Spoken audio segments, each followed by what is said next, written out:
करतोय आपण, आणि ते बी विनामूल्य. आपल्या मार्गात पैसा हा विषय नाहीये. जे काय असेल आपण आपल्या स्वखुशीने इथं महाराजांना आपण सेवा रुजू करतो.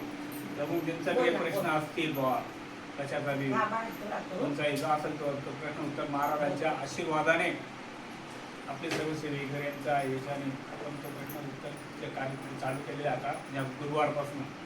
पहिला प्रथम दर गुरुवारी जास्त गर्दी व्हायला लागली तर सोमवारी पण ठेवायचे आपण. गुरुवारी जास्त वेळ बसण्यापेक्षा सोमवार आणि गुरुवार. आणि बघा हे नुसतं आपल्या पुरतं ठेवू नका. तुम्ही छोटे छोटे प्रश्न इथं मांडा, तुम्हाला सेवा मिळेल की तुमची उत्तरं सुटतील नाही का.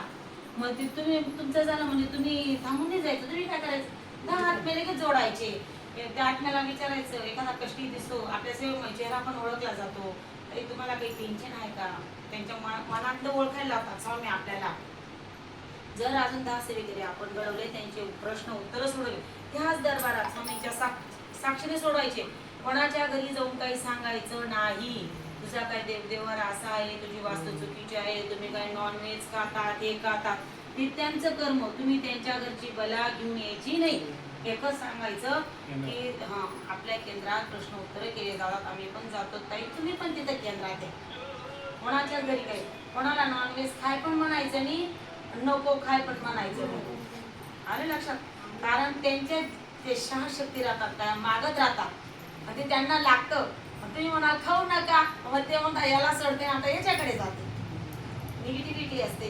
ते माहित आले का आपोआप ते महाराज त्यांना बुद्धी देतात. ते स्वामींकडे खायचं राहतं, खायच्या दाखवायला तर येत नाही. तुम्ही फक्त काम काय बापाच्या गावाला त्याच्या दरबार सोडून द्यायचं. इथं गेटवर सोडलं का ते आपण महाराज त्यांना बोलून देतात. बऱ्याच माता अजून आशा करतात, बाई ग मीला इतकी सेवा दिली, आता तिथे चांगलं होऊन गेलं, माझ्याकडे पाठ नाही बोलत. ठीक आहे ना, उलट चांगले. तिने नाही पाहिलं तरी तिला रस्ता दाखवलं ना, ते आपलं कर्म पूर्वकर्म लगेच दुसरा आत्मा पकडून घ्यायचा. त्यांना नावराव एक दिवस तो आत्मा म्हणतो, खरंच ताईमुळे मी सेवेला लागली. थोडे माणसाला इगो येतो, खूप इगो येऊन जातो, पण नंतर म्हणतात नाही मीच इथं पोचली तर एक आमच्या आत्म्यामुळे पोचली असं. मग तो आत्मा सोडून देते, त्याची सेवा चालवून जाते ना, एलआयसी आपली चालवून जाते, त्याला कळत पण नाही. मग आपण दुसरा आत्मा पकडायचा आहे आणि त्याला सांगायचं. आज जर कोणाला सांगायचं असेल, विचारायचं असेल, तुमच्या घरात मुलामुलींचे लग्न होत नसतील, वास्तूत काही दोष असेल, कटकटी असतील, तुम्ही आम्हाला आता हे आपले काकूबाईचे केंद्रातले खूप जाणकार आणि सुशील आणि शांत किरण आप्पा आज तालुक्यातून मी त्यांना 1 नंबर मानते. कारण त्यांना कुठल्याही गोष्टीचा इगो नाही.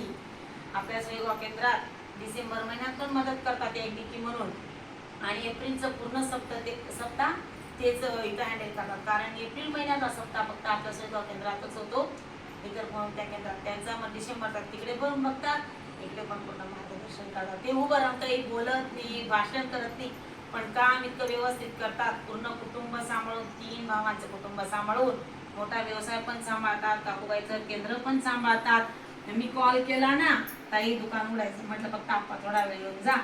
असे आत्मे गरजेचे. फोन केला की महत्व दिलं पाहिजे सेवेला.